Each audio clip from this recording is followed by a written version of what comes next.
Inside the most controlled family in Britain, one royal daughter learned early that obedience was not protection, it was a cage. Princess Louise was born into splendor, but behind velvet curtains, she saw the rules before anyone dared explain them. She was not the daughter the palace knew how to shape. In a family built on order, silence, and careful appearances, Louise carried something harder to manage: a restless mind. She watched too closely. She felt too deeply. She questioned what others accepted. From the outside, she belonged to the most powerful household in the empire, surrounded by rank, ceremony, and the heavy language of royal duty. But inside that world, power did not always feel grand. Sometimes it felt narrow. Sometimes it felt like a locked door dressed in gold. Queen Victoria's home was not simply a palace. It was a kingdom of mourning, discipline, and invisible commands. After grief settled over the royal household, it did not leave. It became part of the furniture, part of the schedule, part of the air her children breathed. Daughters were expected to soothe, obey, and remain close enough to serve the crown before they ever dared to serve themselves. Their lives were measured not by what they wanted, but by how well they disappeared into duty. Louise saw this earlier than anyone expected.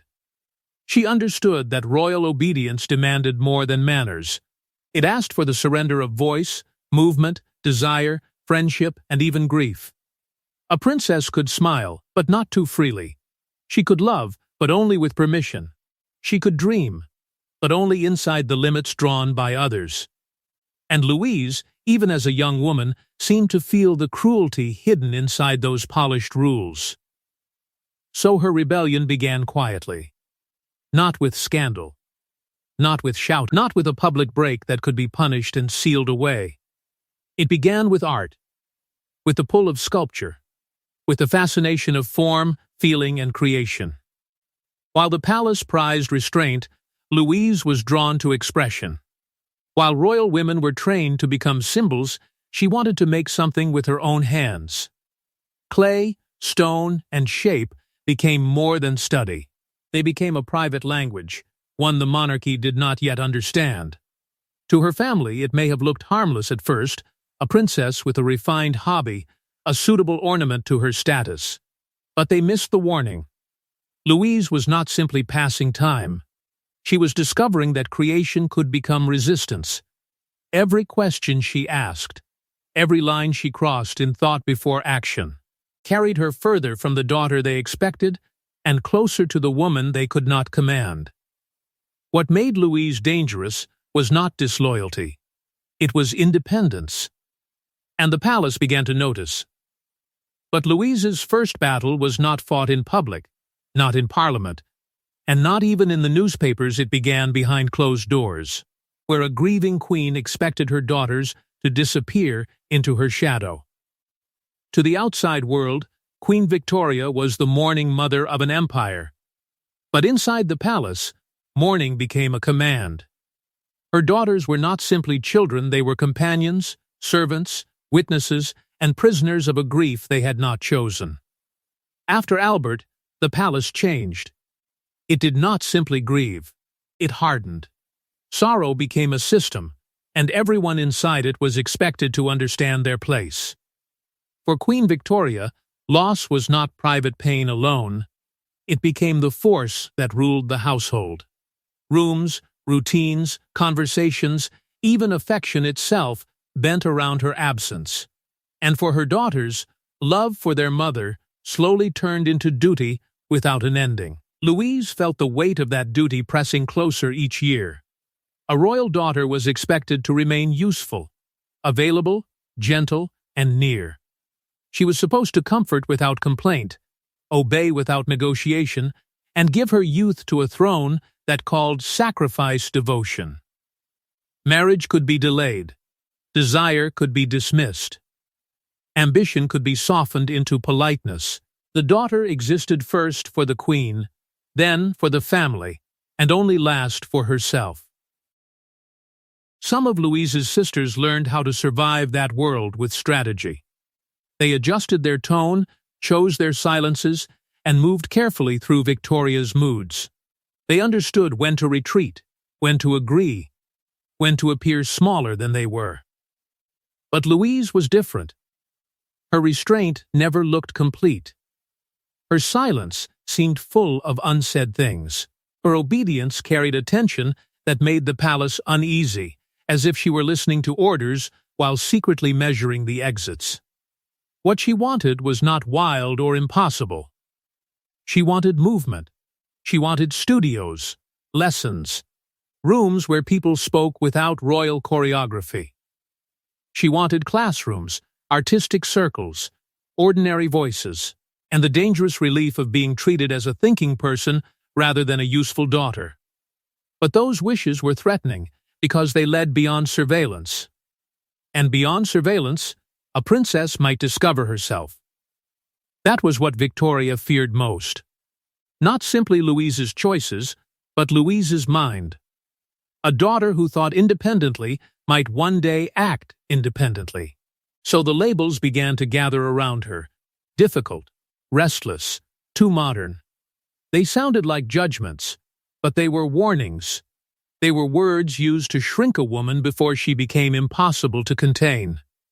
And still, Louise loved her mother. That was the wound.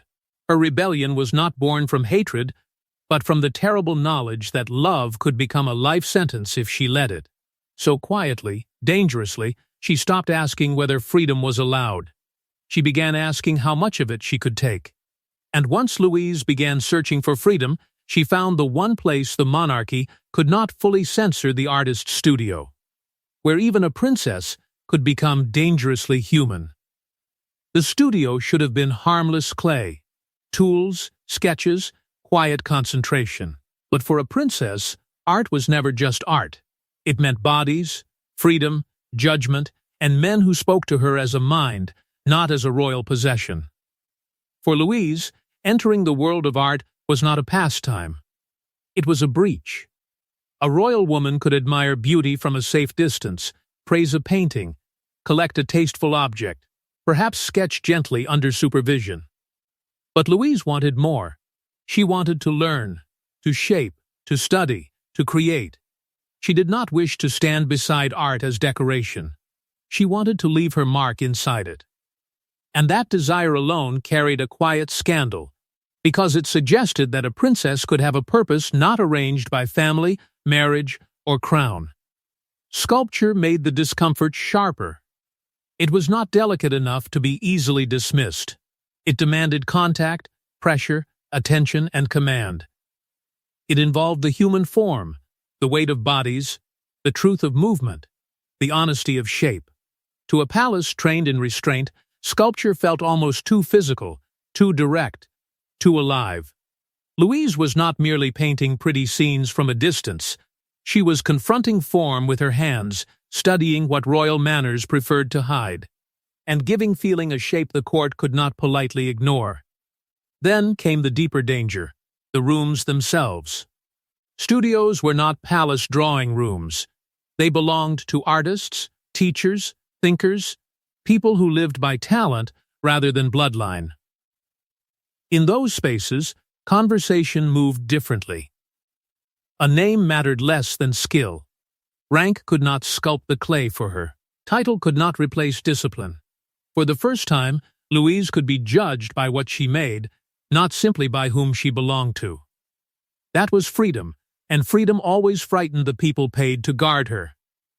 Palace officials began to look more closely. Who taught her? Who praised her? Who stood near enough to influence her? Every lesson seemed to carry a hidden risk. Every conversation could become a rumor before it reached the next room. Yet Louise did not behave like a reckless daughter chasing shock. That made her harder to stop. Her rebellion was serious, practiced, and controlled. She gave the family no easy scandal to punish, only a growing body of proof that she was becoming someone beyond their design. Each finished work became a quiet accusation against the system that tried to reduce her. It proved that a royal daughter could build a legacy without surrendering herself to obedience, marriage, or dynastic usefulness. And slowly, the palace understood the true danger. Art had not merely given Louise expression, it had given her a public identity. But a princess with a public identity was already a threat, and when whispers began linking Louise not only to artists, but to emotional attachments beyond palace approval, the rebellion turned personal. Every monarchy fears treason, but palaces fear intimacy even more. Louise's heart became a matter of state, not because she loved recklessly, but because she refused to let courtiers decide which emotions were permitted and which had to vanish. Once Louise stepped beyond the approved rooms of royal life, every attachment around her began to look suspicious to those who believed affection should be arranged, supervised, and useful. A princess could have acquaintances. She could receive admiration from a safe distance. She could be praised in public, guided in private, and surrounded by people chosen for her. But she was not supposed to form bonds that made her feel more human than royal. That was where the palace grew nervous. That was where friendship began to look like rebellion. Letters mattered. Visits mattered. Conversations that might have been ordinary for anyone else became charged with meaning because Louise was not anyone else. A studio call could become a question. A private exchange could become a warning. A loyalty that could not be explained in courtly language could be treated as a threat. Around her, the machinery of interpretation began to turn. Who was influencing her? Who had earned her trust? Who made her laugh, think, soften, or resist? This was the cruelty of her position. Louise wanted to be known as a person, not managed as an emblem. She wanted companionship that did not come stamped with dynastic approval. Yet the more she reached for genuine feeling, the more the palace translated it into danger. Even tenderness could be twisted into evidence. Even silence could be made to sound guilty. And silence was one of the palace's sharpest weapons. Rumors did not need to be proved. They only needed to live long enough to control behavior. Nothing had to be openly confirmed. Nothing had to be formally denied. A whisper could be allowed to hover, shaping reputations without leaving fingerprints. Louise learned that royal power did not always protect itself through punishment. Sometimes it protected itself by erasure. A name could fade from conversation. A friendship could be discouraged without explanation. A memory could be buried while everyone pretended nothing had happened. But Louise refused to vanish emotionally. That was one of her boldest acts. She kept caring. She kept trusting. She kept forming attachments in a world that treated independent feeling as a breach of security. And each bond, however private, made containment harder. The family began to understand that lectures would not soften her, suspicion would not silence her, and shame would not make her obedient. If Louise could not be controlled by fear, then she would have to be redirected by tradition. Her heart had become too unpredictable. Her independence had become too visible. So the answer was not understanding. It was arrangement. So the palace turned to the oldest royal instrument of control, a wedding. But Louise would turn even that into a challenge no one inside the dynasty expected. A royal marriage was supposed to strengthen the dynasty, polish alliances, and remind the country that blood outranked desire. But Louise's choice threatened something deeper than romance. It challenged the sacred fiction that royalty could only belong to itself. For generations, marriage had been one of the crown's cleanest weapons. It could turn daughters into treaties, sons into alliances, and private lives into public architecture. A princess was expected to marry upward, outward, or strategically enough to make her sacrifice appear noble. Love could be mentioned, if useful. Happiness could be hoped for, if convenient. But the real purpose was always power, and Louise, who had already learned how power disguised itself as care, stepped toward marriage with sharper instincts than anyone inside the palace wanted to admit. Her choice unsettled the royal imagination because it did not move safely along the old dynastic path. The family could accept foreign princes, distant courts, and bloodlines polished by centuries of repetition. Those matches confirmed the myth that royalty existed in a sealed world, touching ordinary politics only from above. But Louise's marriage carried a different charge. It felt closer to modern Britain, closer to public life, closer to a world where rank still mattered but could no longer silence every question. That closeness disturbed the old order. It made the palace feel less untouchable. Victoria's reaction was tangled. Part of her saw strategy. Part of her saw danger. Part of her, perhaps, understood that Louise had forced the family into a negotiation instead of a command. That alone was extraordinary. The daughter once expected to bend had become a woman whose future could not simply be dictated. And beneath the ceremony, beneath the approval that could be presented to the nation, there was a colder truth. Louise had found a way to make tradition serve her escape. To the public, the wedding could look like obedience, a princess marrying, a family celebrating, the crown performing continuity. But underneath, it was something more complicated and far more daring. Louise was not surrendering to the script. She was using the script. Marriage became a door cut into the wall of daughterhood, a route away from the constant closeness of maternal grief and palace suspicion. She stepped through it not as a conquered woman, but as someone who knew the cost of staying. Courtiers, of course, underestimated her again. They assumed marriage would settle her, soften her edges, make her independence easier to manage. But freedom gained through another institution is never simple. Marriage gave Louise distance, but also loneliness. It gave her status, but also performance. It moved her beyond one kind of control and placed her under another kind of scrutiny, where rank, expectation, and public judgment followed every choice. The altar did not end her defiance. It widened the battlefield. Yet freedom purchased through marriage came with its own locked rooms, and soon Louise discovered that even outside her mother's shadow, the crown still had ways of following her. Louise had escaped the narrowest corridors of palace life. But escape did not mean peace. Far from the center of power, she became something more unsettling than a rebel daughter. She became a royal woman, learning how to survive without permission. Distance gave her air, but not release. It allowed her to step beyond the constant pressure of her mother's rooms, beyond the daily weight of being watched as a daughter first and a person last. Yet the further she moved from the palace's center, the more complicated her freedom became. She was no longer trapped in the same way, but she was not truly unbound. The crown had long arms. It could reach through duty, letters, expectations, ceremonies, and the quiet demand that a princess remain useful wherever she was sent.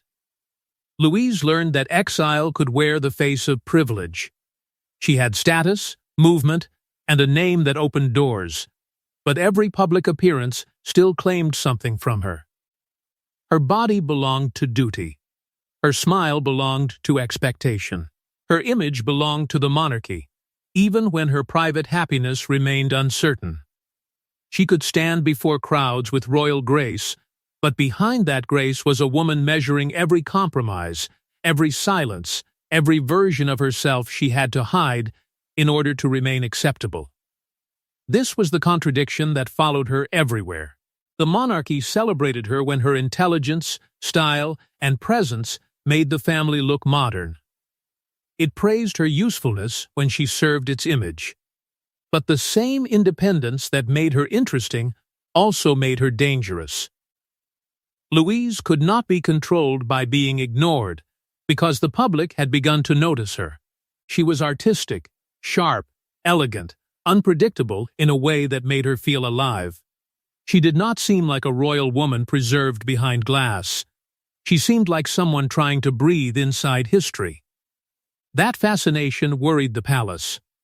Popularity was safe only when it could be directed. Admiration became risky when it belonged to the person rather than the institution. Louise's difference, once treated as a problem, was becoming a kind of power. So she changed, not suddenly, not loudly, but deeply. She stopped waiting for full approval because she understood it might never come.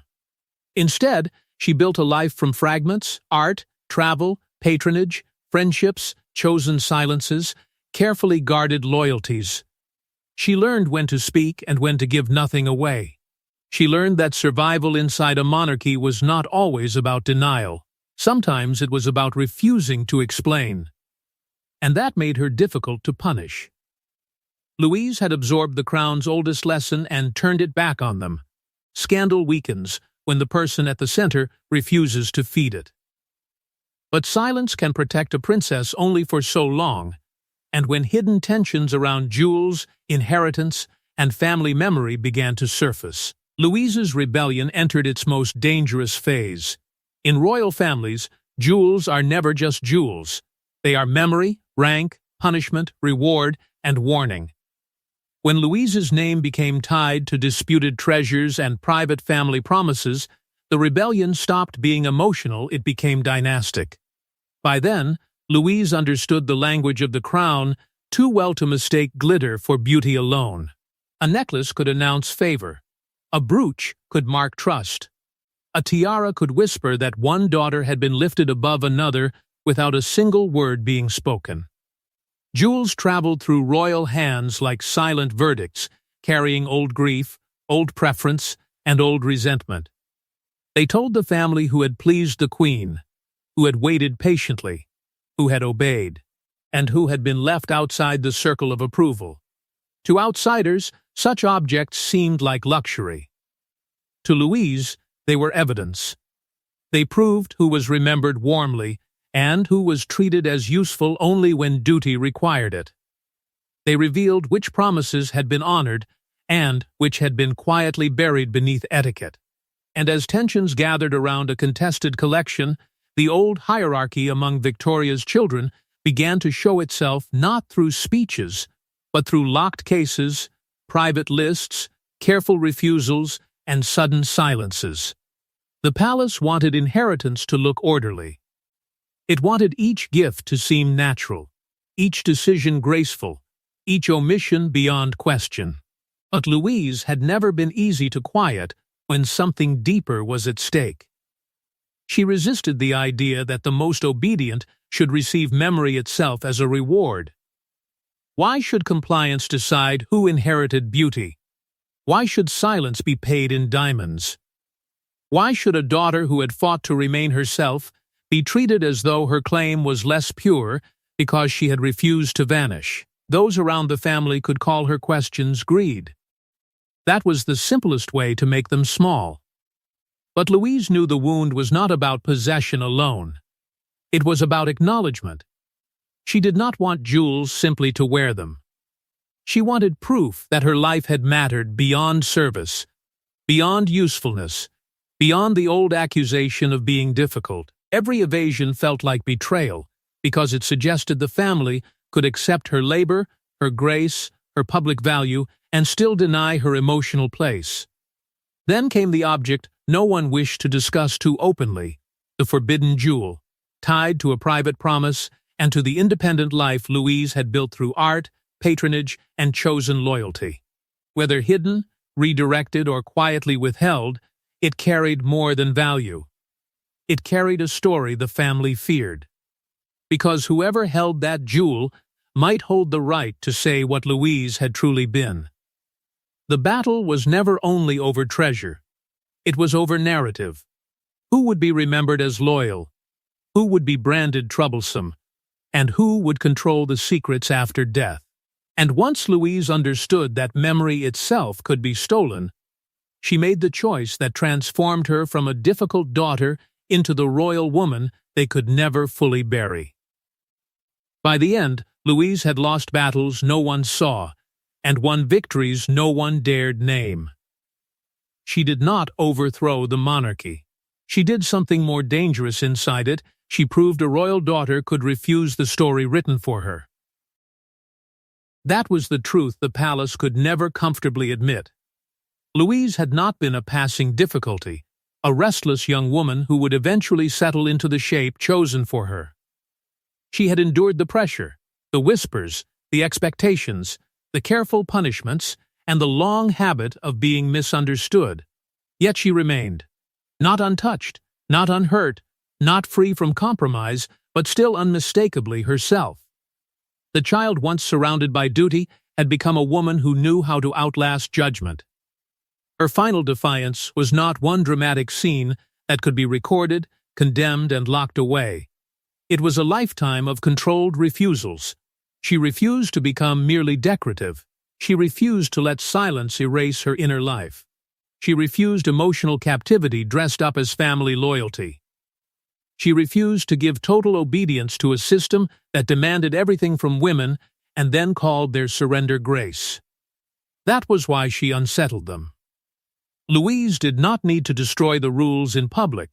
She weakened them by living as proof that they could be resisted. The monarchy survives by simplifying people. A daughter becomes dutiful. A wife becomes useful. A princess becomes symbolic. A rebel becomes difficult. But Louise resisted every tidy label. Daughterhood became resistance. Art became identity. Marriage became escape. Distance became self-possession.